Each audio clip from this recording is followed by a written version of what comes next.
Recording in progress. நாம் எல்லாரும் ஜெபிப்போம். எங்களை நேசிக்கிற நல்ல பிதாவே, இந்த அருமையான வேலைக்காக உம்மை நன்றியோடு துதிக்கிறோம், சோத்திரிக்கிறோம். சோத்திரம் சோத்திரம் சோத்திரம் சோத்திரம் சோத்திரம். அப்பா, எங்களை குடும்பமாக ஒன்றாக சேர்த்து உம்மை நோக்கி கூப்பிட நீ கிருபை கொடுத்ததுக்காக உம்மை நன்றியோடு துதிக்கிறோம், சோத்திரிக்கிறோம். சோத்திரம் சோத்திரம் சோத்திரம் சோத்திரம். ஆண்டவரே, இந்த காலை வேளையில் உம்முடைய பிரசன்னத்தில் உமக்கு முன்பாக நின்று ஆண்டவரே, இந்த நேரத்தில் எங்களை தாழ்த்துகிறோம். இந்த நேரத்தில் உம்மை நோக்கி கூப்பிடுகிறோம். உம்முடைய வார்த்தைக்காகவும் உம்முடைய கிருபைக்காகவும் உம்முடைய பிரசன்னத்துக்காகவும் இந்த நேரத்தில் நாங்கள் வாஞ்சையாக இருக்கிறோம் ராஜா. ஆண்டவரே, நாங்கள் ஒன்றும் இல்லாதவர்கள், எங்களிடத்தில் ஒன்றும் இல்லை, எங்களிடத்தில் ஒரு காரியமும் கிடையாது. ஆண்டவரே, எல்லாம் கரத்தில் உண்டு. நீரே ரட்சிக்கிற தேவன், நீரே பலத்தின் தேவன், நீரே ஆசீர்வதிக்கிற தேவன், நீரே உன்னத தேவன், நீரே வானத்தையும் பூமியும் படைத்த தேவன், நீரே சர்வ வல்ல தேவன். உம்மை நாங்கள் துதிக்கிறோம். உம்முடைய கரத்திலிருந்து நாங்கள் ஒரு அற்புதத்தை எதிர்பார்க்கிறோம். உம்முடைய கரத்திலிருந்து நாங்கள் ஆண்டவரே பெரிய காரியங்களை எதிர்பார்க்கிறோம். என்று எப்படி அன்றைக்கு ஆண்டவரே ஒன்றுமே இல்லாத போது, எல்லா இடத்திலும் இருள் இருந்த போது வெளிச்சம் உண்டாக கடவுது என்று சொன்னீரோ, அதை போல ஆண்டவரே இந்த கூட்டத்திற்கு வந்திருக்கிற ஒவ்வொருடைய இருதயத்திலும் என்னுடைய இருதயத்திலும் புதிய வெளிச்சத்தை நீர் உண்டாக்க வேண்டுமாய் ஆண்டவரே, எங்களை தாழ்த்தி ஒப்பு கொடுக்கிறோம் ராஜா. உம்முடைய ரத்தத்தினாலே எங்களை கழுவும், உம்முடைய கிருபையினாலே எங்களை முடிசூட்டி கொள்ளும். இந்த நேரத்தில் ஆண்டவரே, உம்முடைய வார்த்தையை ஆண்டவரை நாங்கள் படிக்கும் போதும், உம்முடைய வார்த்தையை நாங்கள் பாடும் போதும் ஆண்டவரே, உம்முடைய பிரசனம் எங்களோடு கூட இருக்கணும். உம்முடைய கிருபை எங்களோடு கூட இருக்கணும். உம்முடைய கரம் எங்களை தொடணும். ஆண்டவரே, உம்முடைய பார்வை எங்கள் மேல் படணும். உம்முடைய இரக்கம் எங்கள் மேல் இருக்கணும் ராஜா. நீர் இறங்காவிட்டால் எங்களால் ஒன்றும் செய்ய முடியாது ஆண்டவரே. நாங்கள் வெறும் மனுஷர்கள். அதனால் ஆண்டவரே, இந்த நேரத்தில் நாங்கள் செய்த காரியத்திலெல்லாம் நீர் எங்களுக்கு மன்னித்து, நாங்கள் யோசித்த யோசனைகள் எல்லாம் நீர் எங்களுக்கு மன்னித்து எங்களை ஆண்டவரை நீர் ஏற்றுக்கொள்ள வேண்டுமோ ஜெபிக்கிறேன். உம்முடைய நாமம் மாத்திரம் மகிமைப்படட்டும். உம்முடைய கிருபை மாத்திரம் எங்களை சூழ்ந்து கொள்ளட்டும். ஆண்டவரே, உம்முடைய வெளிச்சத்துக்கு விரோதமாக வருகிற எல்லா இருட்டையும் நீ துரத்தி போட வேண்டுமா ஜெபிக்கிறேன். நாங்கள் எங்களுடைய வாழ்க்கையை உம்முடைய கரத்திலே ஒப்புக் கொடுக்கிறோம். இயேசு நாமத்தில் வேண்டிக் கொள்கிறோம், ஜீவனுள்ள நல்ல பிதாவே, ஆமென். முதலாவதாக இந்த வருவோம் தருவோன்ற பாடலை நாம் பாடுவோம்.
என் வாழ்க்கையை மாற்றிற்றே உம் வார்த்தை, என்னை நீதிமானாக்கிற்றே உம் ரத்தம், என்னை முற்றிலும் கழுவிற்றே உம் ஆவி, என்னை நித்தியம் சேர்த்திற்றே உம் ஜீவன், என் வாழ்க்கையை மாற்றிற்றே வார்த்தை, என்னை நீதிமானாக்கிற்றே உம் ரத்தம், என்னை முற்றிலும் கழுவிற்றே உம் ஆவி, என்னை நித்தியம் சேர்த்திற்றே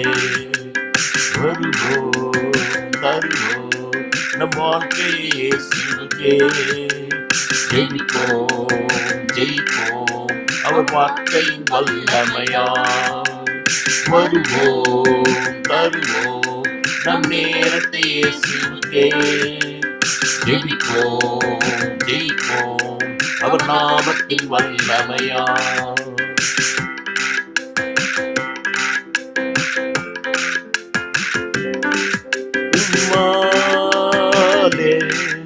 ஒரு சேனைக்குள் பாய்வேனே, உன் கரத்தால் தண்ணீரிலும் நடப்பேனே. உம்மாவி ஊற்றாய் ஊற்றிடுமே, அவருள்ளே அது நதியாய் ஓடிடுமே. உம்மாவே ஒரு சேனைக்குள் பாய்வேனே, உன் கரத்தால் தண்ணீரிலும் நடப்பேனே. உம்மாவி ஜீவ ஊற்றாய் மாறிடுமே, என் உள்ளே அது நதியாய் ஓடிடுமே. வருவோம் தருவோம் நம் வாழ்க்கையை இயேசுவுக்கே. ஜெயிப்போம் ஜெயிப்போம் அவர் வார்த்தையின் வல்லமையால். வருவோம் தருவோம் நம் நேரத்தை இயேசுவுக்கே. ஜெயிப்போம் ஜெயிப்போம் அவர் நாமத்தின் வல்லமையால்.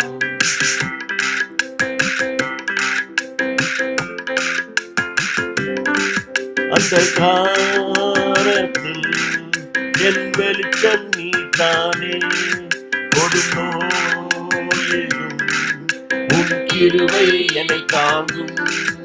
என் சுமையெல்லாம் அந்த சிலுவையில் சுமந்தீரே, என் கண்ணீரை உம் அன்பே துடைத்திடுமே. அந்த காலத்தில் என் வெளிச்சம் நீதானே, கொடும் நோயிலும் உன் கிருபை என்னை தாங்கும். என் சுமையெல்லாம் அந்த சிலுவையில் சுமந்தீரே, என் கண்ணீரை உம் அன்பே துடைத்திடுமே. வருவோம் தருவோம் நம் வாழ்க்கையை இயேசுவுக்கே. ஜெயிப்போம் ஜெயிப்போம் அவர் வார்த்தையின் வல்லமையால். வருவோம் தருவோம் நம் நேரத்தை இயேசுவுக்கே. ஜெயிப்போம் ஜெயிப்போம் அவர் நாமத்தின் வல்லமையால்.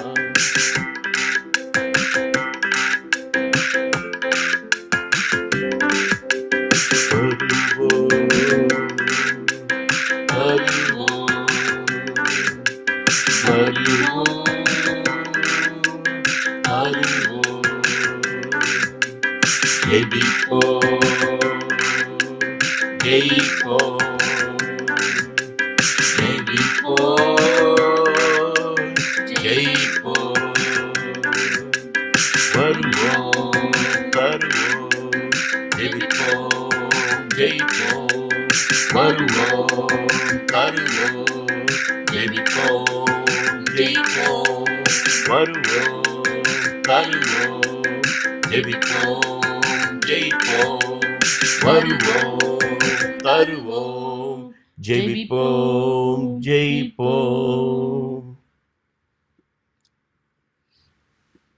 கர்த்தருக்கு ஸ்தோத்திரம். அடுத்த பாடல் எந்த நேசர் வந்தார் என்ற பாடலை பாடுவோம்.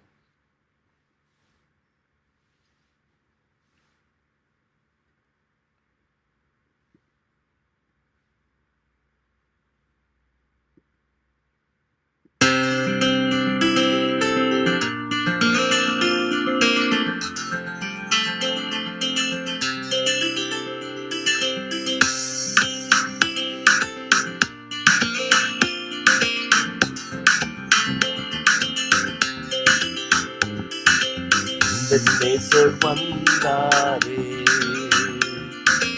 என்னை சொந்தமாக்கினாரே. அவர் கரம் பற்றினதா இந்த உள்ளம் மகிழ்கின்றதே. இந்த நேசர் வந்தாரே, என்னை சொந்தமாக்கினாரே. அவர் கரம் பற்றினதா இந்த உள்ளம் மகிழ்கின்றதே. அல்லேலூயா பாடி பாடி இயேசு நாமம் உயர்த்திடுவோம். அல்லேலூயா பாடி பாடி இயேசு நாமம் உயர்த்திடுவோம். அவர் பாதம் பணிந்து கண்டு உள்ளம் மாறி வாழ்ந்திடுவோம். அவர் பாதம் பணிந்து கண்டு உள்ளம் மாறி வாழ்ந்திடுவோம்.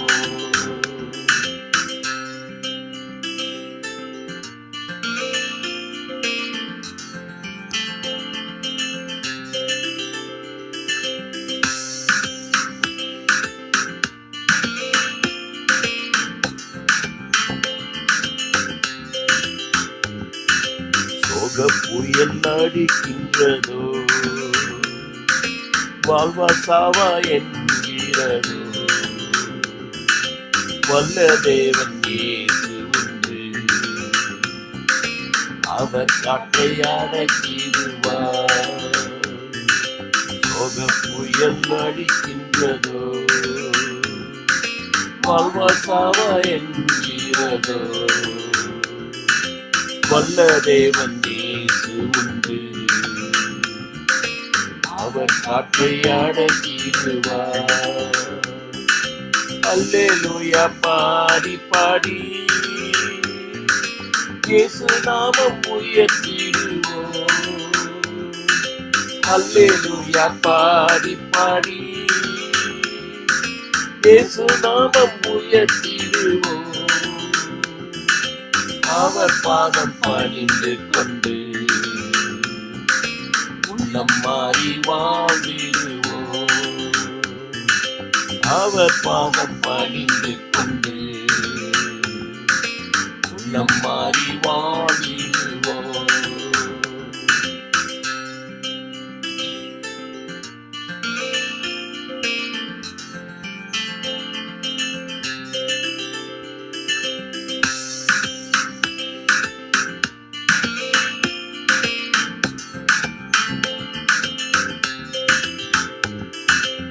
அவர் சாபம் விளைகிறதோ,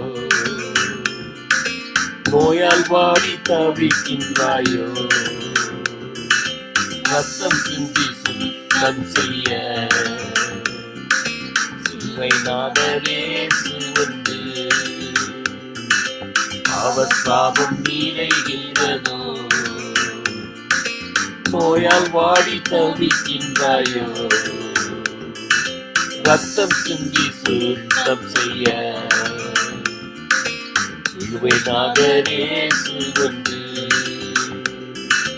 அல்லேலூயா பாடி பாடி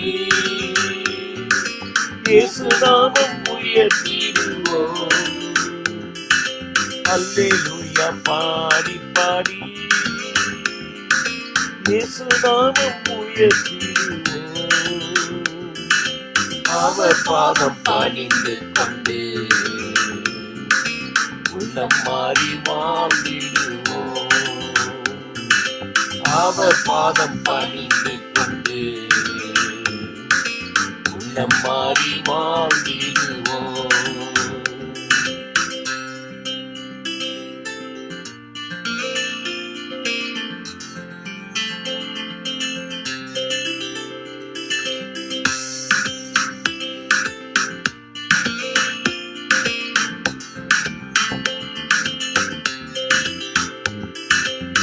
உலகமெல்லாம் மாயைதானே,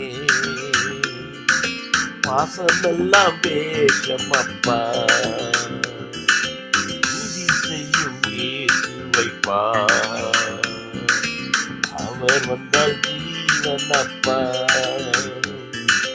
உலகமெல்லாம் மாயைதானே, பாசமெல்லாம் வேஷமப்பா, நீதி செய்யும் இயேசுவைப்பா, அவர் வந்தால் ஜீவனப்பா. அல்லேலூயா பாடி பாடி இயேசு நாமம் உயர்த்திடுவோம். அல்லேலூயா பாடி பாடி இயேசு நாமம் உயர்த்திடுவோம். அவர் பாதம் பணிந்து கொண்டு உள்ளம் மாறி வாழ்ந்திடுவோம். அவர் பாதம் பணிந்து கொண்டு உள்ளம் மாறி வாழ்ந்திடுவோம்.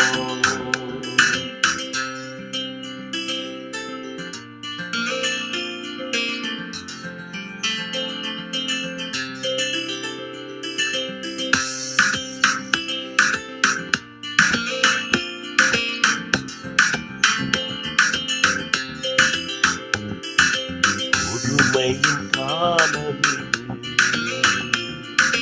மானம் விற்கும் உலகம், நியாயத்தீர்ப்பின் தேவன் இயேசு, அவர் நித்தியம் சேர நாடுவோம்.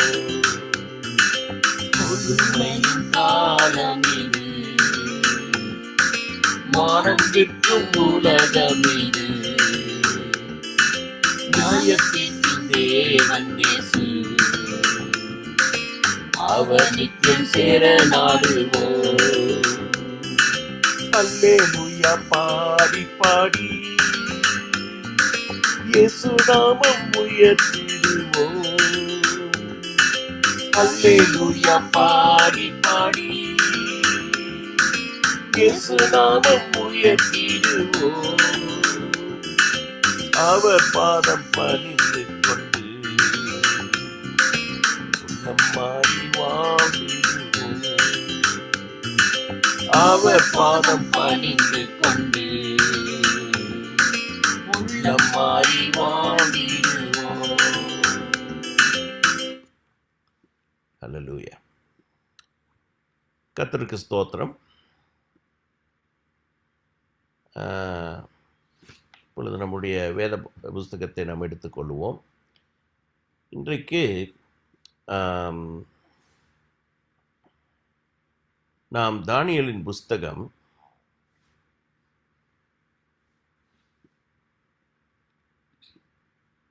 5வது அதிகாரத்தை நாம் பார்க்க போகிறோம். இந்த 5வது அதிகாரத்தில் நான் எல்லா காரியத்தையும் நான் சில வசனங்களை மாத்திரம் நான் படிக்க போகிறேன். இந்த கதையை மட்டும் நான் சொல்லிடுறேன். அதுக்கப்புறம் சில வசனங்களை நாம் படிப்போம். அப்பொழுது அந்த வசனங்களை வைத்து நாம் சில காரியங்களை இன்றைக்கு நாம் தியானிப்போம். ஆச்சா, இது என்னன்னா, இந்த போன வாரம் நம்ம பார்த்தோம், நேபுகாத்நேசர் உடைய வாழ்க்கையை பார்த்தோம். அதுலேயும் அந்த நேபுகாத்நேசர் ஒரு விக்கிர ஆராதனை செய்கிற ஒரு ராஜாவாய் இருந்தும் எருசலேமில் இருக்கிற தேவனுடைய ஆலயத்தை உடைத்து அங்கிருக்கும் பாத்திரங்களை எல்லாம் எடுத்தவனாய் இருந்தும் கர்த்தர் அவனுக்கு ஒரு கிருபையை கொடுத்து அவனுக்கு சில பிரச்சனைகளை, சில மன உளைச்சல்களை கொடுத்து அவனை ஒரு பைத்தியக்காரனை போல மாற்றி தேவன் தான் இந்த ராஜ்யத்தை அவனுக்கு கொடுத்தது, வானத்தையும் பூமியும் படைத்த தேவனை தவிர வேற யாராலும் ராஜ்யத்தை கொடுக்கவும் முடியாது, எடுக்கவும் முடியாது என்ற காரியத்தை அவனுக்கு கர்த்தர் இரக்கம் பாராட்டி, கிருபை பாராட்டி அதை அவனுக்கு காண்பிக்கிறார். அதை அந்த செய்தியை அவன் ஏற்றுக்கொள்ளுகிறான். அவன் தன்னை அங்கே தாழ்த்துகிறான். இப்போ அவனுடைய வாழ்க்கை முடிஞ்சது. அவனுடைய மகன் இப்பொழுது பாபிலோனின் ராஜாவாக இருக்கிறான். அவன் இந்த ராஜாவாய் இருக்கும்போது அவனுடைய கடைசி நாள், அந்த ராஜாவாய் இருந்த கடைசி நாள், அவன் உயிரோடு இருந்த கடைசி நாள், இந்த நாளில் என்ன நடந்தது என்பதை தான் இந்த 5ஆம் அதிகாரத்தில் போடப்பட்டிருக்கு. நீங்கள் நல்லா புரிஞ்சுக்குங்க. இந்த தானியேலின் புஸ்தகத்தை படிக்கும்போது நிறைய பரிசுத்தவான்கள் சொல்லுவார்கள், நீ தானியேல் புஸ்தகத்தை படிக்கும்போது அதோடு கூட வெளிப்படுத்தின புஸ்தகத்தையும் நீ படிக்க வேண்டும் என்று சொல்லுவார்கள். ஒருவேளை இந்த தானியேல் புஸ்தகம் முடித்த பிறகு நம்ம படித்த புஸ்தகத்தை படிக்க வேண்டும். ஏனென்றால் நீங்கள் நல்லா புரிஞ்சுக்குங்க, நம்ம விசுவாசிகளுக்கு இந்த தானியேல் புஸ்தகத்தில் இருக்கிற முதல் சாப்டர்லேருந்து லாஸ்ட் சாப்டர் வரைக்கும் இருக்கிற காரியங்கள் எல்லாமே ஒரு விசுவாசிக்கு இயேசு வருகிற அந்த கடைசி நாட்களிலே என்ன நடக்கும், அதில் நாம் எப்படி ஞானமுள்ளவர்களாக நடந்து கொள்ள வேண்டும், தேவ ஞானமுள்ளவர்களாக நடந்து கொள்ள வேண்டும் என்ற காரியத்தை தான் இந்த தானியேல் புஸ்தகம் வெளிப்படுத்துகிறது. அதனால் எத்தனையோ வருஷத்துக்கு முன்பாக நடந்த கதையாக இருந்தால் கூட இந்த கதை இன்றைக்கு நமக்கு ஒரு முக்கியமான பாடத்தை தருகிறது என்பதை நம்ம பார்த்துக்கொள்ளலாம். இங்கே என்ன நடக்குதுன்னா, இந்த நேபுகாத் நேசர் உடைய மகன் பெல்சசார் அப்படின்ற ராஜா, இவன் என்ன பண்ணுறான், ஒரு சின்ன பார்ட்டி மாதிரி ஒன்று நடக்குது. அந்த பார்ட்டியில் வந்திருக்கிற எல்லாருக்கும் இவன் திராட்சை ரசத்தையும் சாப்பாடையும் கொடுக்குறான். இது கொடுக்கும்போது திடீரென்று இவனுக்கு ஒரு ஐடியா தோணுது. இந்த தேவனுடைய ஆலயத்தில் இருந்து அந்த பாத்திரம்லாம் இருக்குது பாருங்க, அதெல்லாம் எடுத்துகிட்டு வந்து கொண்டு வாங்க, அதில் என்னுடைய இந்த பார்ட்டியில் இருக்கிற ஜனங்களுக்கு, இந்த விருந்தில் இருக்கிற ஜனங்களுக்கு ஊற்றி கொடுங்க, திராட்சரசத்தை ஊற்றி கொடுங்க. திடீர்னுட்டு இது தேவையில்லாத காரியம், நான் அப்படி யோசிக்கிறான். இப்போ என்ன ஆகுதுன்னா, இவங்க எல்லாரும் அந்த தேவனுக்கு ஆலயத்திலே தேவனுக்கு என்று பரிசுத்தப்படுத்தி வைக்கப்பட்ட பாத்திரங்களை இவங்கெல்லாம் என்ன பண்ணுறாங்க, அதை குடிக்கிறாங்க. அது குடித்தது மாத்திரம் அல்ல, வேற ஒரு காரியத்தை அவங்க செய்கிறாங்க. அது என்ன போட்டிருக்குதுன்னா, தானியேல் 5:4 பார்த்தீங்கன்னா, அவர்கள் திராட்சரசம் குடித்து பொன்னும் வெள்ளியும் வெண்கலமும் இரும்பும் மரமும் கல்லுமாகிய தேவர்களை புகழ்ந்தார்கள். இவர்கள் திராட்சரசத்தை குடித்தது மாத்திரமல்ல, பொன்னும் வெள்ளியும் வெண்கலமும் இரும்பும் மரமும் கல்லுமாகிய தேவர்களை புகழ்ந்தார்கள். நல்லா புரிஞ்சுக்குங்க, இது விசுவாசிகளுக்கென்று தீர்க்க தரிசனமாக எழுதி வைக்கப்பட்டிருக்கிற காரியம். அவிவிசுவாசிகளுக்கு அல்ல, இயேசுவை விசுவாசிக்கிற விசுவாசிகளுக்கு எழுதப்பட்டிருக்கிறது. இயேசுவை விசுவாசியாதவர்கள் இதை படிக்க மாட்டாங்க. இப்போ இயேசுவை விசுவாசிக்கிறவர்கள் இதை படிக்கும்போது இதில் அர்த்தத்தை நம்ம புரிந்து கொள்ள வேண்டும். இது என்ன அர்த்தம் என்றால், இயேசுவுக்காக, தேவனுக்காக உங்களுடைய ஆவி ஆத்துமா சரீரம் பிரித்தெடுக்கப்பட்டிருக்கிறது. இயேசுவே தேவன் என்று, இயேசுதான் என்னுடைய இரட்சகர் என்று ஏற்றுக்கொண்ட ஜனங்களுடைய ஆவி ஆத்துமா சரீரம் தனியா தேவனுக்கென்று பிரித்தெடுக்கப்பட்ட பாத்திரம். அப்போ இந்த பாத்திரம் எப்படிப்பட்ட பாத்திரம்னா, இது தேவனுக்கென்று பிரித்தெடுக்கப்பட்ட பாத்திரம். இந்த தேவனுக்கென்று பிரித்தெடுக்கப்பட்ட பாத்திரம் இந்த உலகத்துக்கு திராட்சை ரசத்தை கொடுத்து இந்த உலகம் பொன்னும் வெள்ளியும் பாத்திரங்களும், பொன்னும் வெள்ளியும் இரும்பும், இப்படிப்பட்ட காரியங்களுக்கு, இப்படிப்பட்ட தேவர்களுக்கு மகிமையை உண்டாக்குமானால், அதாவது நல்லா புரிஞ்சிச்சிங்களா? ஒரு விசுவாசி, நீங்களும் நானும் ஒரு பாத்திரம். நம்ம என்ன பண்றோம்? இந்த உலகத்துக்கு அதை நம்மை கொடுக்கிறோம். எதற்கு கொடுக்கிறோம்? இந்த உலகம் நம்மிடத்திலிருந்து காரியங்களை பெற்றுக்கொண்டு அவர்களுடைய தேவர்களை, அவங்களுக்கு என்ன தேவம்? பொண்ணு, வெள்ளி, பொருள், இரும்பு, இவைகள் தான் தெய்வம். அவர்களுடைய அந்த தெய்வங்களை மகிமைப்படுத்த நாம் நம்மை ஒப்பு கொடுத்தோமானால், அப்படின்னா நம்மளும் உலகத்தாரை போல, அவிவிசுவாசிகளைப் போல அவர்களோடு நாம் போட்டி போட்டு கொண்டு இருந்தால் அது தேவனுக்கு அது ஒரு அருவருப்பான ஒரு காரியம். தேவனை அவமானப்படுத்துகிற, கிறிஸ்துவின் இரத்தத்தை அவமானப்படுத்துகிற ஒரு காரியம். இந்த காரியம் நடந்துச்சுன்னா என்ன நடக்கும் அப்படின்னு பார்க்கும்போது, தானியேல் 5:5 நீங்கள் படிச்சீங்கன்னா, அந்நேரத்திலே மனுஷ விரல்கள் தோன்றி விளக்குக்கு எதிராக ராஜ அரண்மனையின் சாந்து பூசப்பட்ட சுவற்றிலே எழுதின அந்த கையுறுப்பை ராஜா கண்டான். அப்போ இந்த காரியம் நடந்து கொண்டு இருக்கும்போது அரண்மனையில் ஒரு பெரிய சுவத்தில் ஒரு 4 வார்த்தை எழுதப்பட்டது. இந்த எழுதப்பட்டதுன்னு நம்ம சொல்லும்போது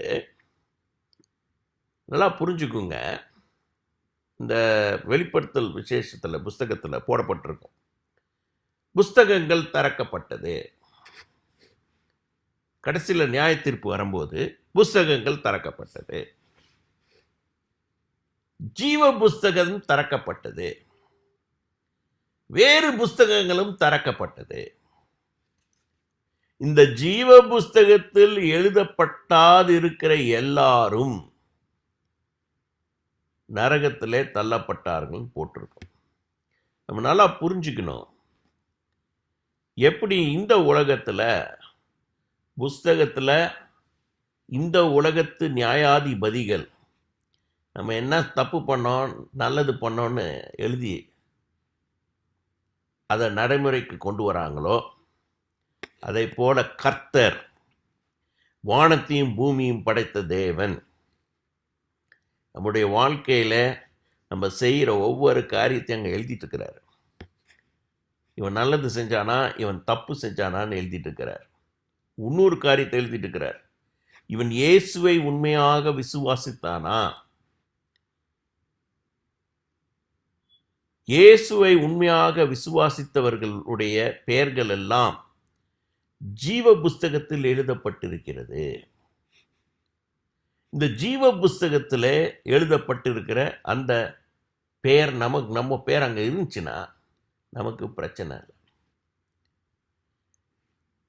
ஸோ நான் என்ன சொல்ல வருகிறேன் என்றால், தேவனுடைய நியாய தீர்ப்புகளும் பரலோகத்திலே எழுதப்பட்டிருக்கிறது. நம்ம ஒவ்வொருத்தருக்கும் ஒரு நியாய தீர்ப்பு உண்டு. இந்த தேவனுடைய நியாய தீர்ப்புக்கு நாம் பயப்பட வேண்டும். உலக நியாய தீர்ப்புக்கே நம்ம பயந்தோமானால் தேவனுடைய நியாய தீர்ப்புக்கும் பயப்பட வேண்டும். அப்போ இங்கே உடனுக்குடன் ஒரு நியாய தீர்ப்பு எழுதப்படுகிறது. இந்த நியாய தீர்ப்பு எழுதுனதுல இதில் பரிதாபத்தை பார்த்து கொள்ளுங்கள். இதில் பரிதாபம் என்னவென்றால், இந்த எழுதப்பட்ட எழுத்துகள் என்ன என்பதை பாபிலோனின் ராஜாக்கும் பாபிலோன்ல இருக்கிற எல்லா ஞானிகளுக்கும் புரியல. அப்படின்னா என்ன அர்த்தம் தெரியுமா? இன்றைக்கு நான் இந்த வசனத்தை சொல்லும் போது சில பேருக்கு புரியும், சில பேருக்கு புரியாது. ஏன் புரியாது?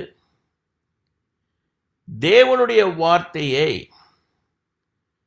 அவருடைய ஆவி இல்லாமல் புரிந்து கொள்ள முடியாது. தேவனுடைய வார்த்தையை பரிசுத்த ஆவியானவர் இல்லாமல் புரிந்து கொள்ள முடியாது. அதனால்தான் நம் ஜெபத்திலே அவரிடத்தில் கெஞ்ச வேண்டும், நம்மை தாழ்த்தி கதற வேண்டும். ஆண்டவரே, எங்களை மன்னிங்க, எங்களுக்கு அறிவு இல்லை, உம்முடைய ஞானம் எங்களுக்கு தேவை என்றால் உம்முடைய ஆவியானவர் எங்களிடத்தில் வர வேண்டும். உம்முடைய ஆவியானவர் எங்களிடத்தில் வர வேண்டும் என்றால் உமக்கு விரோதமாக நாங்கள் செய்த காரியங்கள் எல்லாம் மன்னிக்கப்பட வேண்டும். உம்முடைய சிலுவையின் இரத்தத்தினாலே நான் கழுவப்பட வேண்டும் என்று நாம் ஒவ்வொருவரும் கெஞ்ச வேண்டும். ஏனென்றால் இந்த ராஜாவை போல நமக்கும் புரியாமல் இருக்கலாம். தேவனுடைய நியாய தீர்ப்பின் வார்த்தைகளை சில பேர் மட்டும்தான் புரிஞ்சிக்க போறாங்க. அப்போ இங்க இந்த கதையில இந்த ராஜா தானியேலை கூப்பிடுகிறார். தானியேல் தேவனுடைய ஆவியினால் நிறைந்தவன். அவன் அந்த வார்த்தைக்கு அர்த்தத்தை சொல்லுகிறான். அந்த எழுதப்பட்ட வார்த்தை என்னவென்றால், இங்கே போடப்பட்டிருக்கு, மெனே மெனே தேக்கல் உப்பார்சின். 4 வார்த்தை தான். அதுக்கு என்ன அர்த்தம்? முதல் வார்த்தை அந்த மெனே மெனே 2 தடவை சொல்லப்படுகிறது. அந்த வார்த்தைக்கு அர்த்தம் தானியேல் 5:26, தேவன் உன் ராஜ்யத்தை மட்டிட்டு அதற்கு முடிவுண்டாக்கினார். தேவன் உனக்கு முடிவு உண்டாக்குறார். அடுத்தது தானியேல் 5:27 அந்த தெக்கேல் என்ற வார்த்தைக்கு அர்த்தம் நீ தராசிலே நிறுத்தப்பட்டு குறைய காணப்பட்டாய்.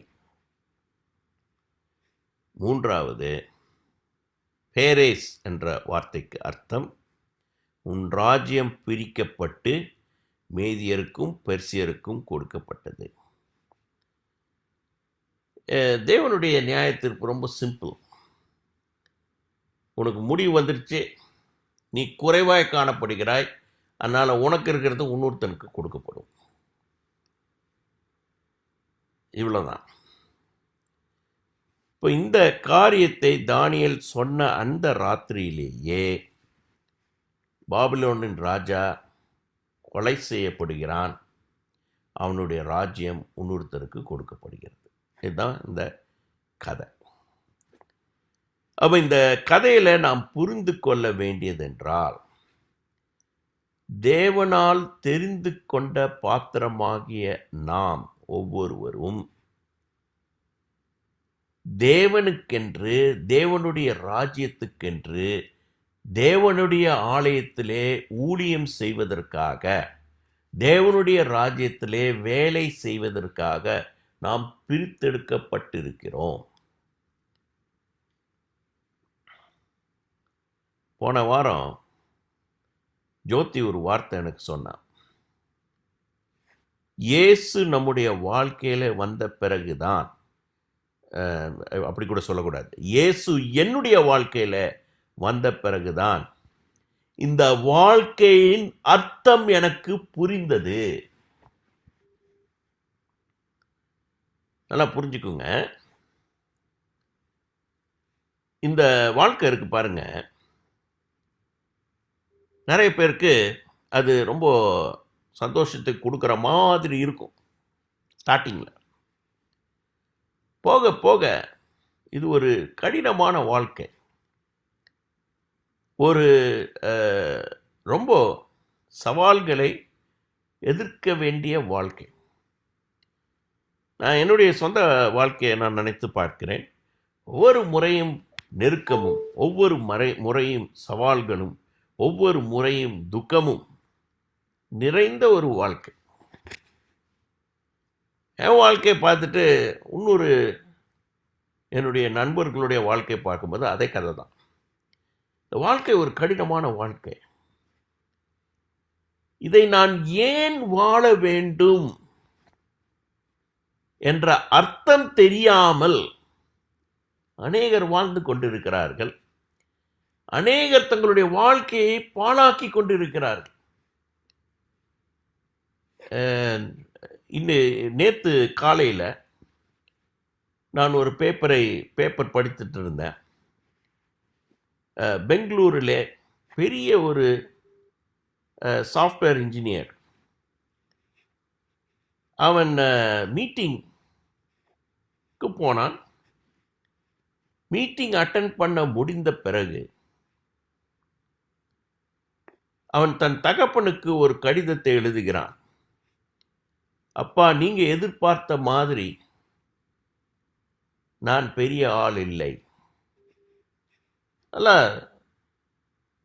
சம்பளம் வாங்கிட்டு இருக்கிற ஒரு இன்ஜினியர் எழுதிவிட்டு அந்த மாடியிலிருந்து கீழே குதித்து தன் உயிரை போக்கிக் கொள்கிறான். 25-26 வயது உள்ள ஒரு வாலிபன். இவன் என்ன வாழ்க்கையில் கண்டான்? ஏன் இவனுக்கு வாழ்க்கையில ஒன்றும் இல்லைன்னு சொல்றான்? ஏன்னா நிறைய பேருக்கு இதெல்லாம் கிடையாது. நிறைய பேர் ரோட்டில் பிச்சை எடுத்துட்டு இருக்கிறாங்க. ஆனால் அவர்கள் தங்களுடைய வாழ்க்கையை அவர்கள் இன்னும் விட்டு கொடுக்கல. ஆனால் இவன் தன்னுடைய வாழ்க்கையே விட்டு கொடுத்தான் என்பதை நான் படித்தேன். இதெல்லாம் ஏன் நடக்குது? ஏனென்றால் நாம் வாழ்க்கை எதற்காக வாழ்கிறோம் என்ற அர்த்தம் தெரியாது இருக்கிறோம். ஆனால் விசுவாசிகளாகிய நாம் தேவனால் தெரிந்து கொள்ளப்பட்ட பாத்திரம், தேவனுடைய ஆலயத்திலே தேவனுக்கு பிரயோஜனம் உள்ளவர்களாய் இருக்க வேண்டிய பாத்திரம் என்பதை நாம் அறிந்து கொள்கிறோம். இந்த ஒரு வசனத்தை நாம் பார்ப்போம்.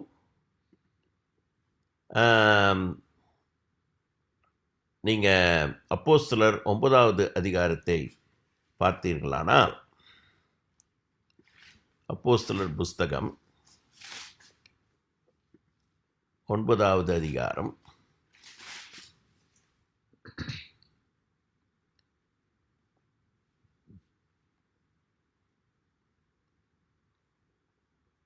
இங்கே ஒரு கதை. 9வது அதிகாரம் 10ஆம் வசனத்துக்கிட்ட போயிடுவோம். நான் எல்லாத்தையும் படிக்க போகிறதில்ல. இங்கே என்ன சொல்ல வருன்னா, இந்த பவுல் என்ற ஒரு ஆள் இருக்கான். இவன் புதிய ஏற்பாட்டை முக்காவாசி எழுதினவன் தான். ஆனால் இப்பொழுது அவன் கர்த்தருடைய பிள்ளைகளுக்கு துன்பம் கொடுப்பதற்காக தமஸ்கு என்ற ஊருக்கு போகும்போது கர்த்தர் வருகிறார். அவனை பெயர் சொல்லி கூப்பிட்டு, நீ எனக்கு தெரிந்து கொள்ளப்பட்டவன் சொல்றார். இவன் வாழ்க்கை அன்றைக்கே மாறிவிட்டது.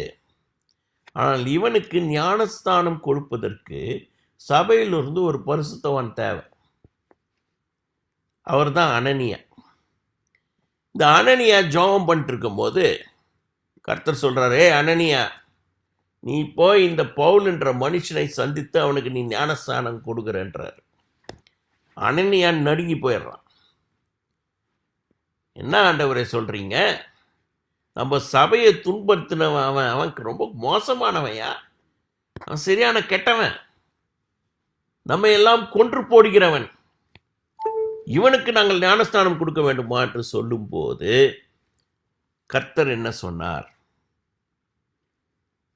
அவர் என்ன சொல்றாரு? அப்போஸ்தலர் புஸ்தகம் 9ஆம் அதிகாரம் 15வது வசனம். அதற்கு கர்த்தர், நீ போ. அவன்னா பவுல், புறஜாதிகளுக்கும் ராஜாக்களுக்கும் இஸ்ரவேல் புத்திரருக்கும் என்னுடைய நாமத்தை அறிவிக்கிறதற்காக நான் தெரிந்து கொண்ட பாத்திரமாயிருக்கிறான். அவன் என்னுடைய நாமத்தின் நிமித்தம் எவ்வளவாய் பாடுபட வேண்டும் என்பதை நான் அவனுக்கு காண்பிப்பேன் என்றார். பவுலுக்கு மட்டும் இல்லைங்க, உங்களுக்கும் எனக்கும் இதே கதை தான்.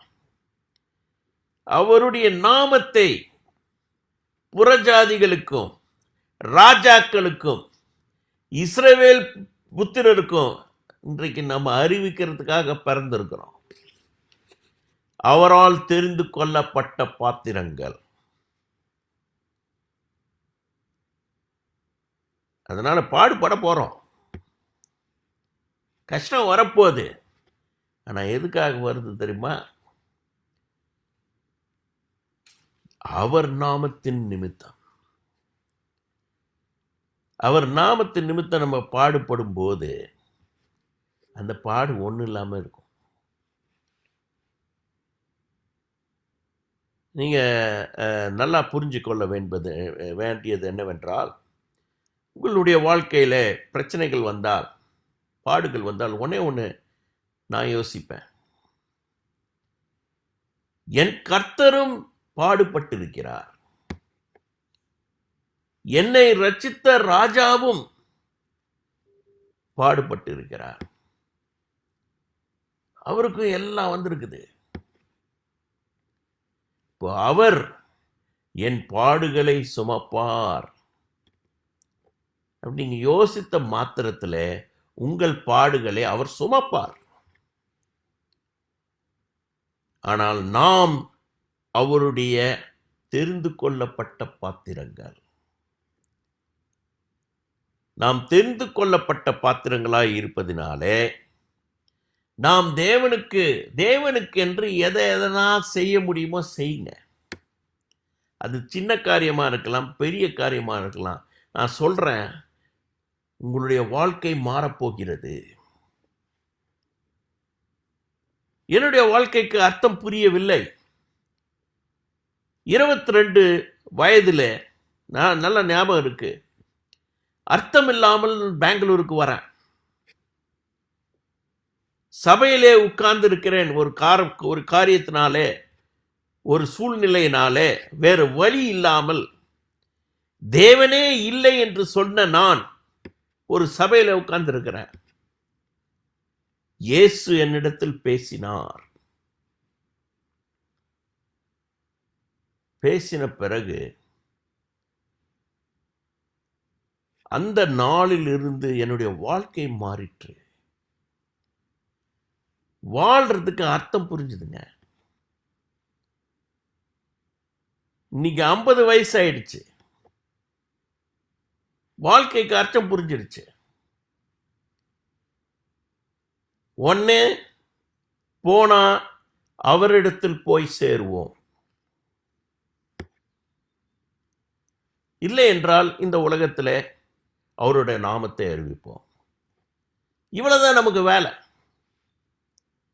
மற்ற காரியங்கள் எல்லாம் தூக்கி போட்டு விடலாம். நான் கிண்டலா போன வாரம் என்னுடைய பிளட் ப்ரெஷர் கொஞ்சம் குறைஞ்சிருச்சு, நல்லா குறைஞ்சிருச்சு. அது ஏதோ எங்கள் டாக்டருங்க தவறான மாத்திரை கொடுத்தனால அது குறைந்து விட்டது. அது பயங்கரமாக குறைஞ்சிருச்சு. அப்புறம் டாக்டர் என்ன சொன்னார், ஏய் நீ அந்த மாத்திரையை நிறுத்திடுன்னாரு. இப்போ கதை பாருங்கள், மாத்திரையை நிறுத்தின அந்த 2வது நாள் என்னமோ பயங்கரமாக மூச்சு திணறது எல்லாம் நடக்குது. இப்பொழுது நான் கிண்டலாக, நல்லா புரிஞ்சுக்குங்க, கிண்டலாக சிரிச்சிட்டு சொன்னேன் என் மனைவியிடம், ஏய் ஒரு வேளை நான் போயிட்டேன்னா ரொம்ப காஸ்ட்லியாக பாக்ஸ் வாங்கிடாத, சவப்பெட்டி, ஓகே, இந்த காஃபின்னு சவப்பெட்டி வாங்கிடாத. டூ மச் செலவு பண்ணிட்டாத அப்படின்னு சிரிச்சிட்டு சொன்னேன்.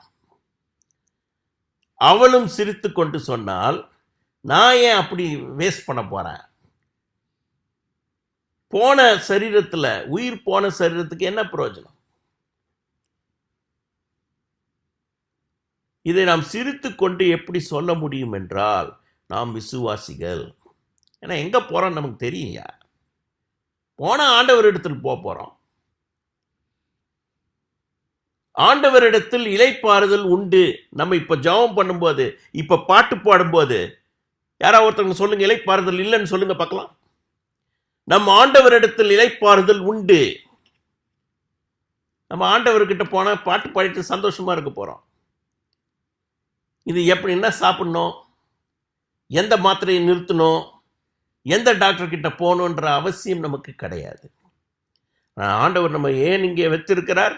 இந்த வார்த்தையை இந்த உலகத்துக்கு சொல்வதற்காக தான் நம்மை வைத்திருக்கிறார். இருக்கிறோமா? அவருடைய வார்த்தையை சொல்லுவோம், அவருடைய நாமத்தை மகிமைப்படுத்துவோம், அவருடைய நாமத்தை நாம் உயர்த்துவோம். இல்லையா?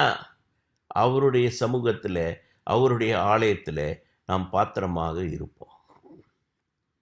நான் இந்த பாட்டெல்லாம் எழுதி இந்த மியூசிக்கெல்லாம் போடும்போது ஆண்டவர் என்னிடத்தில் சொன்னார். இப்போ போட்டிருக்கிற இந்த சாஃப்ட்வேர்லாம் வச்சு மியூசிக்கெல்லாம் போடும்போது நான் சில நேரத்தில் யோசிப்பேன், ஆண்டவரே எனக்கு இது குறை இருக்குது. இந்த மியூசிக்கல் இன்ஸ்ட்ருமெண்ட்ஸ் எல்லாம் இன்னும் நான் கற்றுக்கணுமே. இன்னும் இந்த சினிமாக்காரர்கள்லாம் போடுகிற மாதிரி அவங்கெல்லாம் கண்ணாபின்னான்னு போடுறாங்களே மியூசிக். ஆண்டவர் என்னிடத்தில் சொன்னார், நீ பரலோகத்திலே மியூசிக் போடுறவன், நீ பரலோக ராஜ்யத்திற்காக மியூசிக் போடுறவன். இப்போ போடுறத போடு, உனக்கு எல்லா இன்ஸ்ட்ருமெண்ட்டுடைய ஞானமும் வரும். நீ உலகத்தில் இருக்கிற இன்ஸ்ட்ருமெண்ட் எல்லாம் நீ வாசிப்ப. அவரிடத்தில் இருக்கும்போது எல்லா இன்ஸ்ட்ருமெண்ட்டும் நம்ம வாசிப்போம், எந்த விதத்திலும் அவரை உயர்த்துவோம். இதுதான் வாழ்க்கையினுடைய அர்த்தம்.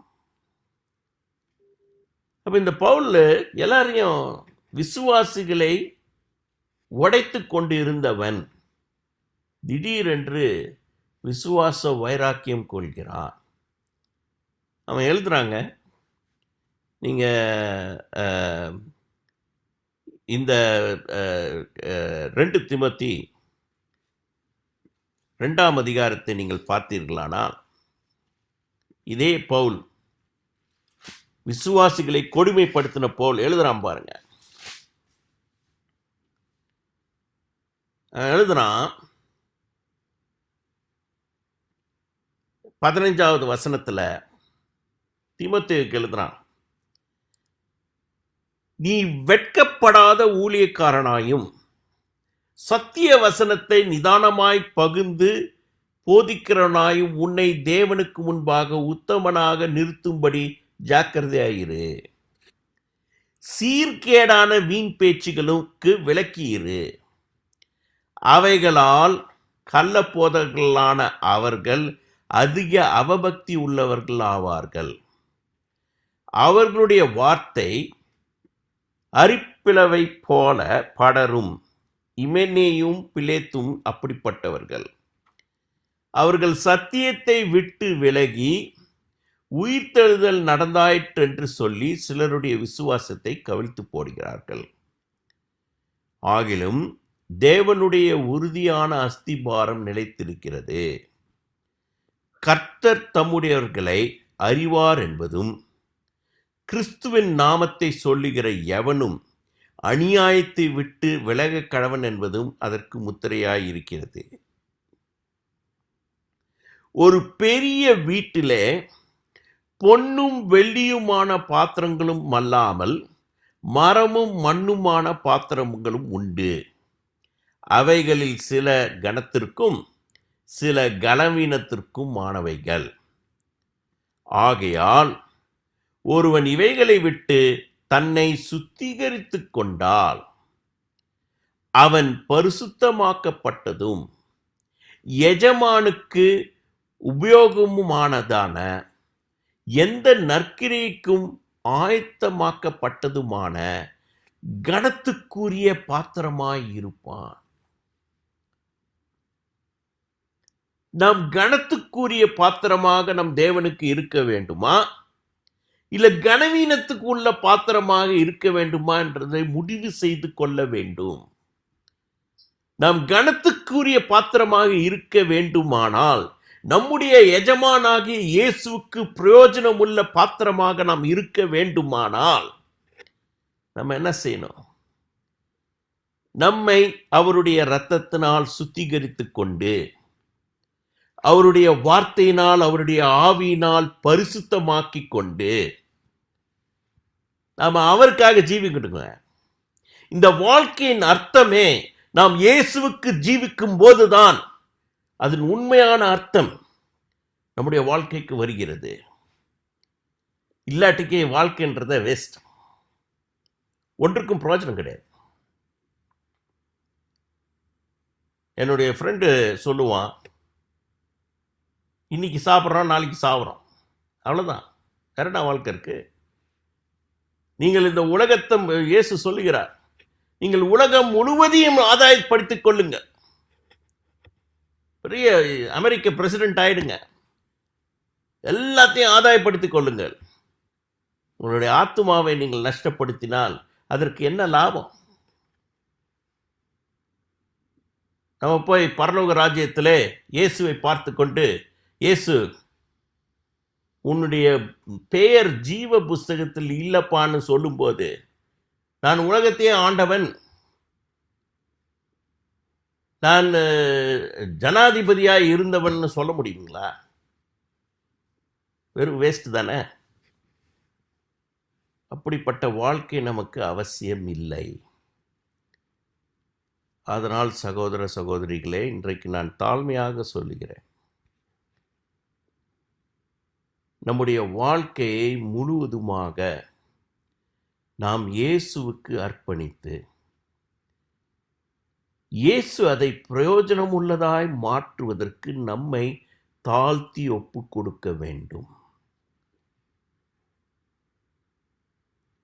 இயேசு நம்முடைய வாழ்க்கைக்கு தேவையான காரியங்கள் எல்லாவற்றையும் கொடுப்பார்.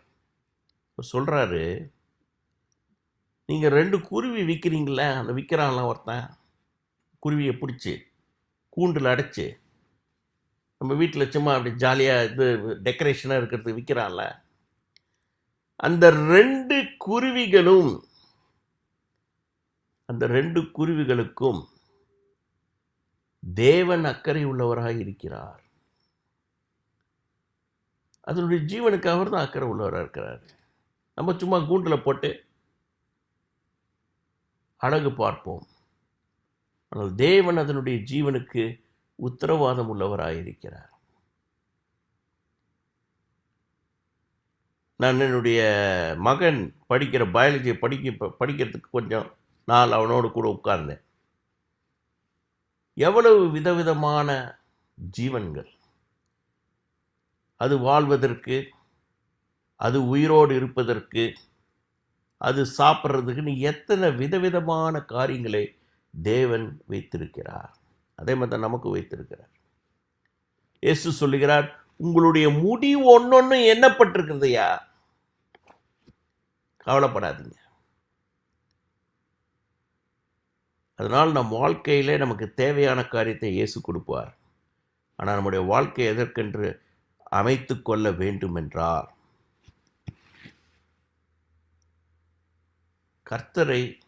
கர்த்தருடைய நாமத்தை உயர்த்துவதற்கென்று நாம் நடக்க வேண்டும்.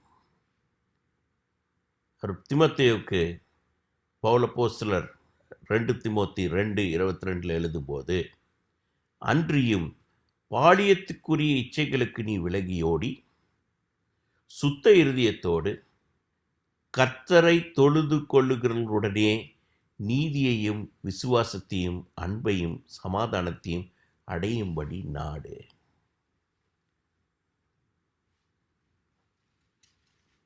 இந்த உலகத்தில் நான் சொல்கிறேன், பொன்னும் வெள்ளியும்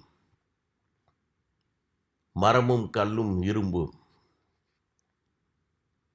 உயிர் இல்லாதவைகள். அது ஒன்றும் நமக்கு ஒன்றும் கொடுக்க போகிறதில்ல. நாம் தேவனுக்கென்று நம்முடைய வாழ்க்கை கொடுக்கும் போது நம்முடைய வாழ்க்கையேங்க இங்கே பரலோகத்தில் எழுதப்படுது, பரலோகத்தில் சாட்சி கொடுக்கப்படுகிறது. ஒரு அழகான பாட்டு இருக்குது, அழகாய் நிற்கும் யார் இவர்கள். அந்த பரலோகத்தில் நிற்கிறாங்க, அங்கே போட்டிருக்கு 1 தாளந்தோ 2 தாளந்தோ உபயோகப்படுத்தினவங்க. நாம் பரலோகத்தில் நிற்போம், அழகாய் நிற்போம், திரளாய் நிற்போம். எப்போ? இயேசுவுக்காக ஏதோ ஒன்று செஞ்சார். இயேசு சொல்லுகிறார், தன்னுடைய ராஜ்யத்துக்கென்று ஒரு டம்ளர் தண்ணி கொடுத்தா கூட தேவன் மறக்க மாட்டார். என்னுடைய வாழ்க்கையில தேவன் மறக்கவில்லை, உங்களுடைய வாழ்க்கையிலும் மறக்க மாட்டார். ஆனால் இயேசுவுக்காக உங்களுடைய ஜீவனை கொடுங்கள், ஒப்பு கொடுங்கள். அவருடைய மகிமைக்காக ஒப்பு கொடுங்க. எவ்வளவு வாழ்க்கை தேஞ்சு போனாலுங்க இன்னும் அதிகமாக இயேசு நமக்கு கொடுப்பார் என்று சொல்லி நான் முடிக்கிறேன். ஜெபம் பண்ணலாம். என்னை நேசிக்கிற நல்ல பிதாவே, இந்த அருமையான வேலைக்காக நன்றி, உம்முடைய வார்த்தைக்காக நன்றி. ஆண்டவரே, நாங்கள் எங்களுடைய பாத்திரங்களை உலகத்தில் இருக்கும் உயிரில்லாத காரியங்களுக்காக, பொண்ணுக்காகவும் வெள்ளிக்காகவும் மரத்துக்காகவும் இரும்புக்காகவும் கொடுத்து விடாமல், வானத்தையும் பூமியும் படைத்த சர்வ வல்லவருடைய நீதிக்காகவும், சர்வ வல்லவருடைய நியாயத்திற்காகவும், சர்வ வல்லவருடைய மகிமைக்காகவும் கொடுக்க இந்த வேலையிலே ஜெபிக்கிறேன் ராஜா.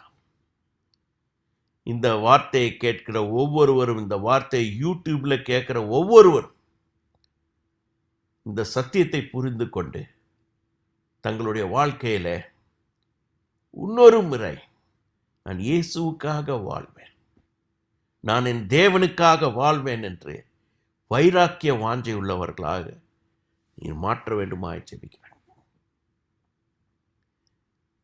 இந்த வேளையில் எங்களுடைய குறைகளை நீர் அறிந்திருக்கிறேன். நாங்கள் உமக்கு பிரியமில்லாத செய்கிற காரியங்களை நீர் அறிந்திருக்கிறீர். அவைகளை நீர் மன்னியும். உமக்கு பிரியமுள்ளவர்களாக உம்முடைய ராஜ்யத்திலே, உம்முடைய ஆலயத்திலே கனமுள்ள பாத்திரங்களாக உம்முடைய ஆவியால் நிரப்பப்பட்ட, நிரம்பி வழிகிற பரிசுத்தமுள்ள பாத்திரங்களாக எங்களை மாற்ற வேண்டுமாய் ஜெபிக்கிறேன். இந்த வார்த்தைகள் ஒவ்வொன்றும் போன தடவை ஆன்டி ஜெபம் பண்ண மாதிரி இந்த காதில் விட்டு இந்த காதில் போகிற மாதிரி இருக்கக்கூடாது ஆண்டவரே. இது எங்களுக்கு ஜீவனை கொடுக்க வேண்டும், எங்களுக்கு பரிசுத்தத்தை கொடுக்க வேண்டும்.